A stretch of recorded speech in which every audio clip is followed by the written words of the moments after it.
Assalamu alaikum, урматтуу жамаат. Бүгүн 26 сентябрь. Нурлан майкем корозунан соода болот. Нурзар байке келип соода кылды. Ушу козу кочкор. Линиясы Баяр.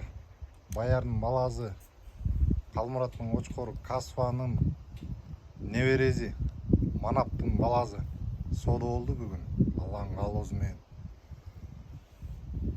Эки тарапка тең береке. Алганга да сатканга да берекесин берсин. Кең береке кылып коңуздар байке. Меңиз акчаларын бизге жакшылыгыңызга жумшаңыз, берекесин берсин. Малдан биз береке табайлы. Жакшы төлдөрдү алып,